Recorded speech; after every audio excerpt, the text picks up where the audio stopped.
Good morning, Trinidad and Tobago, and welcome to the Bourse Report. Well, today we're taking a look at some financial results for two stocks or two companies in the non-banking finance sector, and we're talking about JMMB Group Limited as well as National Enterprises Limited, popularly known as NEL.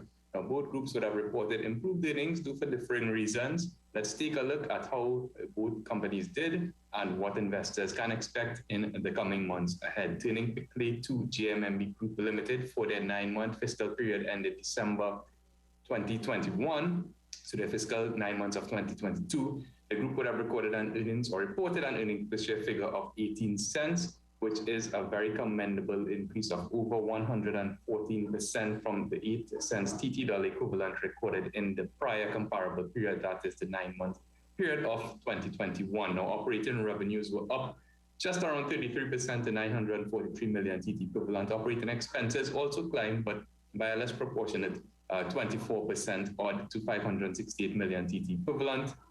Overall profit before taxes improved a whopping 99% from 216 to 452 million. And this was really catalyzed by a significant improvement in investments in joint ventures and associates. In particular, the Sarodh investment, JMMB's 22+% stake in Sarodh, and that would have driven profit attributable to equity holders to 355 million odd TT equivalent, a 115% odd increase there. So quite a good improvement from a profitability perspective. When we take a look at what would have accounted for some of these changes at the operating level, well, we saw there was an 18% odd increase in net interest income in that greenish teal color from 325 to 385 million TT equivalent. There was also a 40 to 50% odd increase in that gains on securities trading from 212 to 307 million.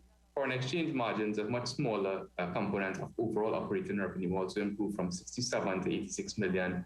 And there was a 40+% also increase in fees and commission income from 101 million TT equivalent to 160 million. Now, at a price of $2.30, JMMB is trading at a price earnings ratio of 8.7 times, which is pretty much in line with the sector average of 8.5 times, and offers investors a dividend yield of 1.6%, which is again in line with the sector average of 1.4%.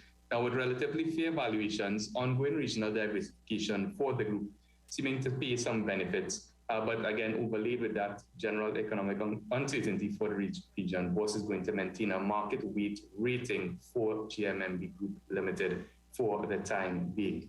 Turning very quickly to National Enterprises Limited, or NEL, the group would have recorded an earnings per share figure of $1.47, which was a very stark improvement compared to the 12 cents loss recorded in the prior comparable period.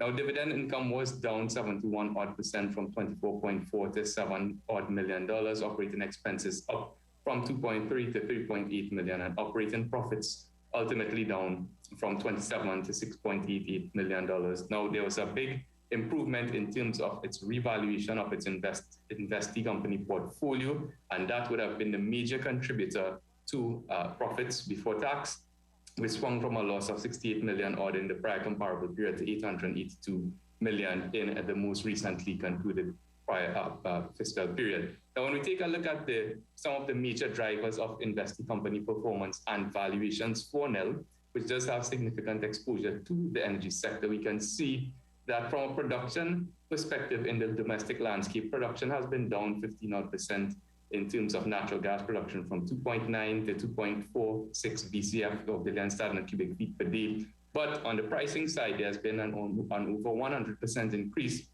in average natural gas prices from that April to November 2020 period of just about $1.98 per MMBTU to over $4 per MMBTU in the comparable period for available data from the Ministry of Energy up to November 2021. When we take a look at natural gas liquids, also a 13% decrease from 4.5 million barrels to 3.9 million barrels over comparable periods, but a 130% gain in terms of average prices earned on those products from 58 cents per gallon, US 58 cents per gallon to 136 cents per gallon. And of course, when we take a look at ammonia production has been fairly stable, but at 220 odd increase in ammonia prices from $178 per ton to $583 per ton. So from a production perspective at the domestic energy production level, we see that there have been some challenges, some subdued energy production, but certainly robust recoveries and improvements in prices, which should benefit NEL and its energy portfolio holdings over the near to medium term. Now, one of the trends that we have also noticed is that the share price of NEL has trended downward, but its book value per share of its assets has remained fairly robust despite some weakness in the 9 months of 2020, the 9-month 2021 period. The book value per share is at $5.15 compared, which is a significant premium relative to its market traded price. And that has resulted in a very deep discount in terms of a market to book valuation for NEL, which could represent some value to shareholders who do use this metric as one measure of value. So at a price of $3.25, NEL is trading at a price earnings ratio of 2.9 times, well below that sector average of 8.5 times. But importantly, when we refer again to that market to book ratio of 0.63 times, which is historically low over the past 5 years, that represents relatively attractive valuations in the view of Bourse. So with stable energy prices and certainly robust energy prices,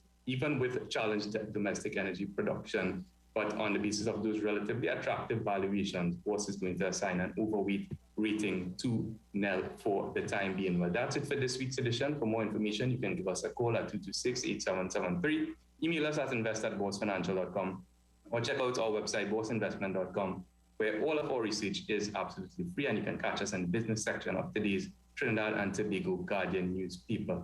Stay safe, get vaccinated, and see you next time on the Bourse Report.